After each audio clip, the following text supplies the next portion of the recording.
I just wanted to pause and talk about like the Beatles fashion.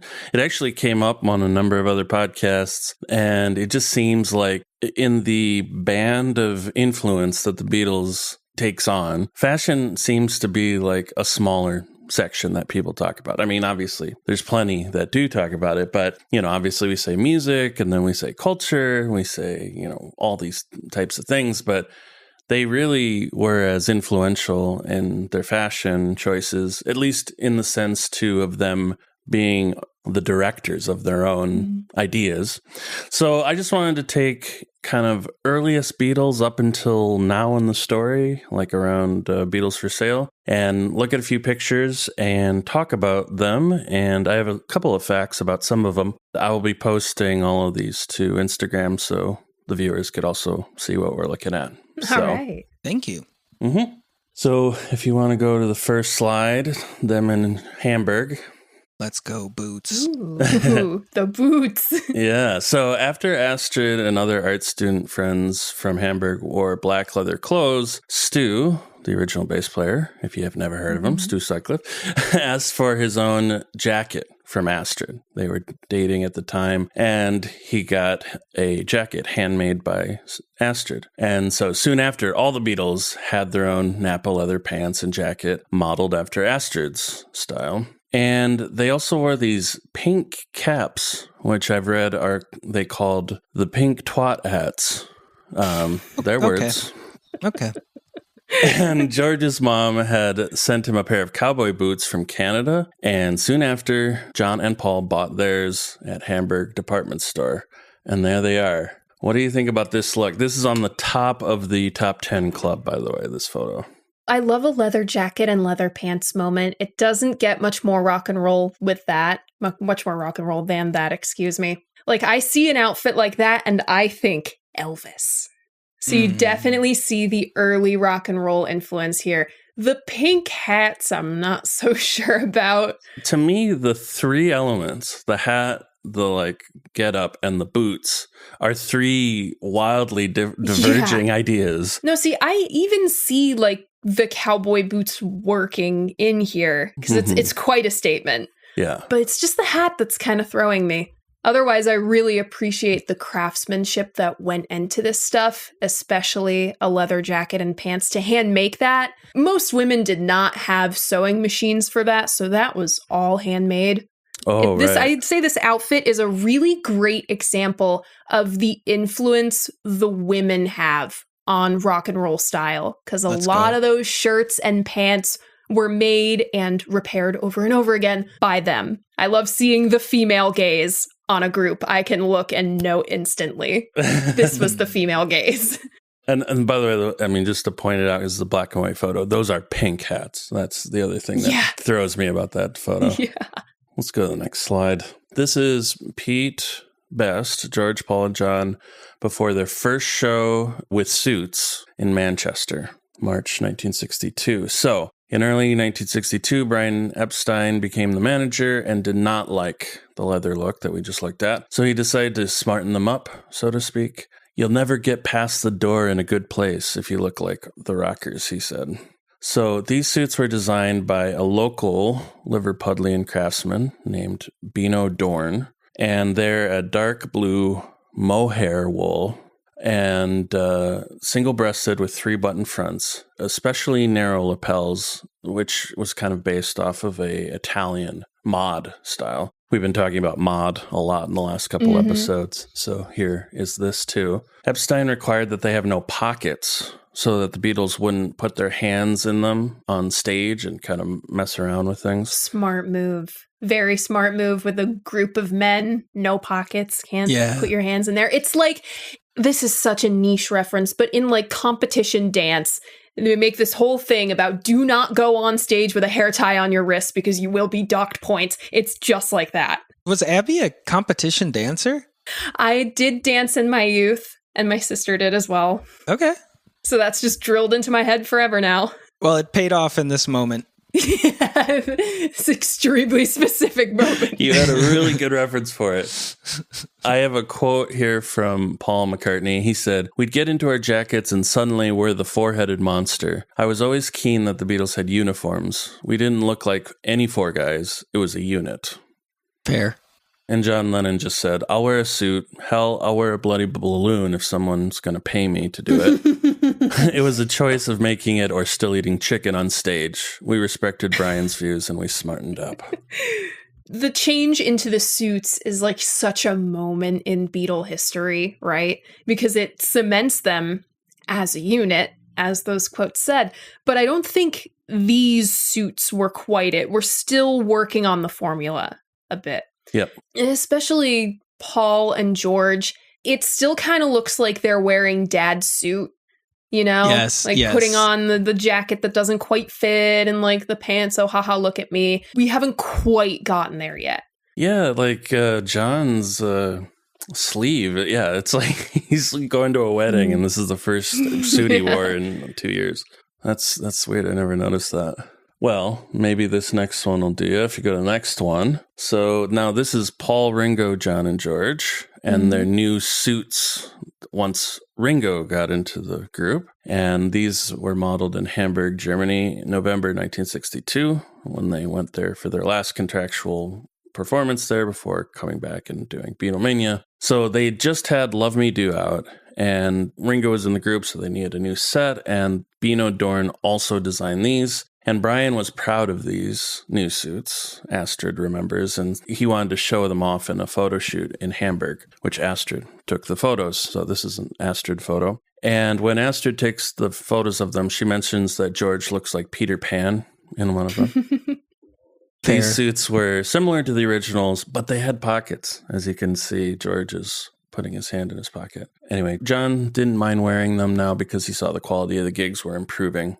And so I just thought it was kind of nice because we have the photo from a year ago with the leather and this, and now a year later, they have a completely opposite image here. Yeah, we're getting closer and closer. I was going to say, do these suits, does it make more sense here? I like these a lot. Yeah. My eye went right to the skinny tie. Mm-hmm. The shoulder seams still haven't quite sorted themselves out yet, and my eye went right to the shoes. Those do not look like Beatle boots. Ah, yes. Because when you see this silhouette, the slim pant and the dark jacket, but you see it with the skinny tie and the Beatle boots, and it all makes sense. So again, we're getting closer. We're like excruciatingly close right now. Yeah. But I'd say all the guys look great. This is a much better suit on George. Agreed. He does not look like he's playing dress up in this one. Well, he does look like Peter Pan a little bit, I guess. Yeah. Well, he was still a kid. So. Well, I was going to say, I think that was referencing the fact that he looks like a kid here. But yeah. He is the youngest. Yes.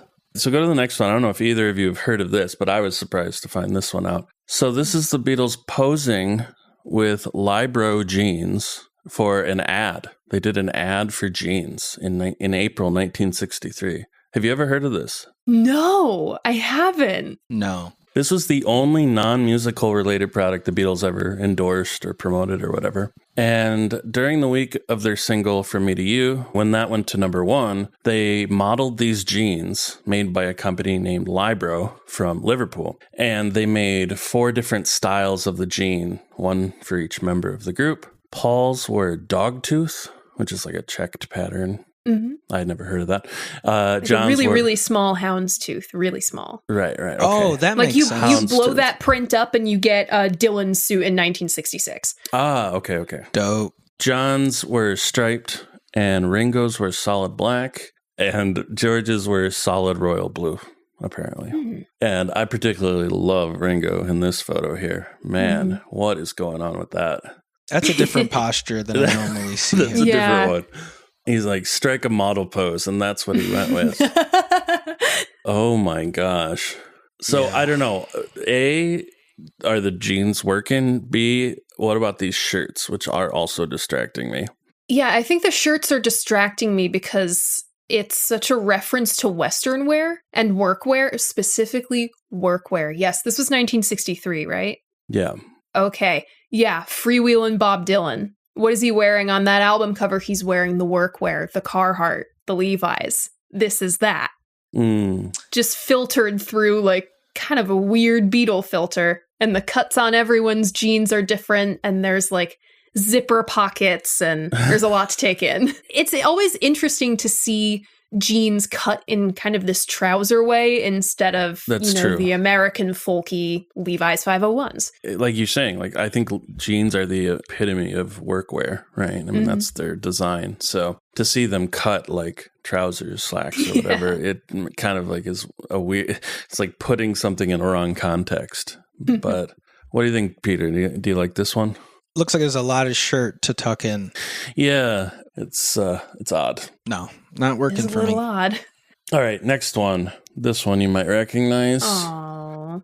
All right, so this is the Beatles posing for Devoe Hoffman in May 1963. So now we're out. Dino is out. The Liverpool tailor is out. And in comes Douglas Millings. He was a London tailor, although he was born in Manchester. And his story is kind of, he met this guy named Tito Burns, who was a rock promoter, and became a tailor that ended up styling popular rock musicians of the day. His kind of main client was Cliff Richard, and that's how he kind of got his stuff seen. And he set up a shop in London next to the Two Eyes Coffee Bar, which is like where so many acts were discovered and is a footnote in many Beatles stories. But Adam Faith, Tommy Steele were discovered at that bar. And Epstein approached him because he liked what he had done with Cliff Richard. He asked for something truly distinctive, a stage look that no one had seen before. And Paul, of course, gave his input on the suits, and together they designed the round-necked, quote, collarless, light silver gray suit with a subtle black piping on the edges. We also have the Cuban heel boots, and it's probably one of the most iconic looks. I will just say that Millings made over 500 different garments for the Beatles, with input from the Beatles for much of it. This is like the first true aha moment in Beatle fashion, the collarless suit. And the introduction of the Beatle boots, it all came together. Were some of these photos, at least the guys in these suits, used on like the little Beatles trading cards? Yeah. I mean, this photo shoot is used in everything from singles to albums to trading cards to merch to, everything. Ringo looks adorable. It's like their little cousin that joined for a little bit. He's like the big little brother.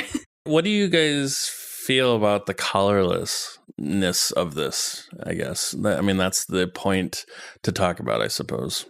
I mean, it's a yes for me. It just continues like the more tailored look. Mm-hmm. And the jackets and that are getting a little bit more slim, and being collarless, it's a little bit more slim as well. The skinny tie, like all of it is just making it more and more tailored and slim. And I think this is really taking it across that threshold.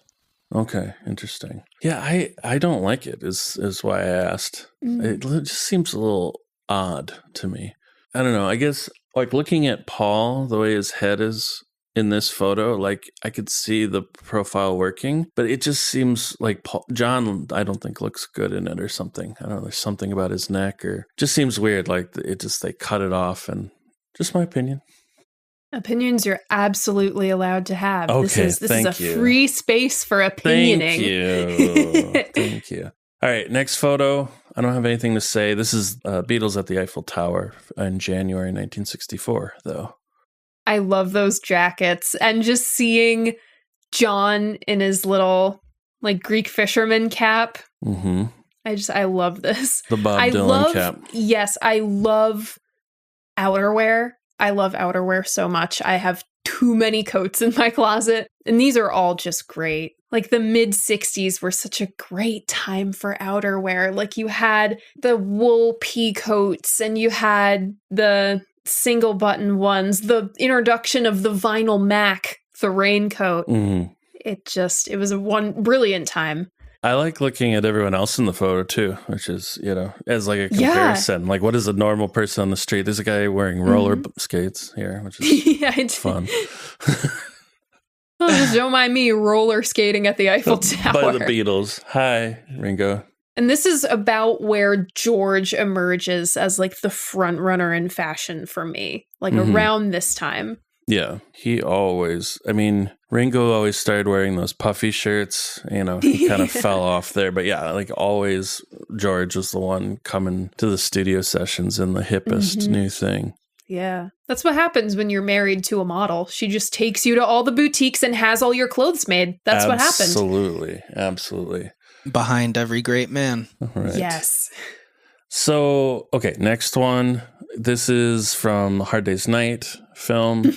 And so this is another Millings. He designed these suits. And there you can see it's an iteration from the collarless. Millings was actually in the film as well. He made a cameo as their tailor. John cuts his measuring tape in half.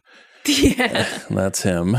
And so anyway, these are similar to the collarless jackets, but they had this dark velvet collar added. And I think it looks great in black and white, very, two-toned sort of vibe. And the pants were called drainpipes, but they were still slim. And I have a note here. Millings was making alterations due to the suits always tearing when they played in the back. So he would make like small pleats on the back for ease of movement. Millings created another set of these suits that we're looking at for the Madame Tussauds wax figures that were showcased soon after the film and were featured on Sgt. Pepper's cover. And the Beatles called Millings Dad for taking such good care of their image. But I like this iteration better than the collarless. I don't know. I like that velvet collar here. I do too. It's a nice point of visual interest. And we're getting to a suit that looks flattering on all four. Right. No, that's a good point. I think especially Ringo looked good in this, and John. Yeah, I was going to say, see, that problem I had with John's kind of collar thing is all fixed here. I like it. Paul's got the great accessory of the megaphone. Oh, dear. He carried that with him everywhere, actually. Yes, he's like the one tenor in the high school choir that somehow gets a hold of a megaphone before rehearsal, and you're just counting down the minutes until rehearsal starts, so he puts that thing down. Well, anytime he wants George to not play, he just pulls it out. Too soon? Okay. Too soon. Yeah. That's the last of the notes I had. I have two just quick more photos, too, that I kind of liked, or at least wanted to comment on. So the next one with the Beatles playing all the little instruments. So this is on top of the Palace Court Hotel in Bournemouth, August 1964. But I love this look for them. I think this is probably an example of what they would want to look like. Because the thing that I was hearing a lot is that, they got really styled up by Brian and the, tailors and stuff like this. But eventually, as they were getting influence in all things, they started pushing themselves to wear what they wanted to, just a little bit changes. And I don't know, I can only imagine that this is an example of that. Still professional, still for the stage, but more relaxed. Yes, I love the introduction of the turtleneck. Another iconic 1960s piece. It works on Ringo. I love it. I love I don't know if you'd call that a cardigan on Paul, that kind of loose outer jacket thing. It does look like that, at least from here. Peter, Paul, Ringo, John, George. Who dressed best here? George. Yeah. Then Ringo, then John, then Paul. That's my exact ranking. I shouldn't have come out so strong with the cardigan comment then. Okay. No, that would have been my pick for the color palettes. Yeah. Maybe John is like slightly edging ahead of Ringo for me because I just love seeing John in blue. I think it was a great color on him, and he's got that like sky blue shirt under the brown jacket. Another color combo you can't go wrong with, but George wins. George. Agreed. He also wins as far as like the toy instruments go. That little toy horn. Yeah, well, I was going to say, John, you got the butt end of the stick here with that zither. I don't know what he's doing there. All right, and then one more in this vein. So this is from the Pigman Ranch while they were on tour in America, September 1964. And the reason I chose this one in particular is because this is their day off. They had like a private getaway. We'll actually talk about this in a future episode, but this is just them celebrating Brian Epstein's birthday in a private place. So this is what they probably would have worn. Once again, George killing it. Yes.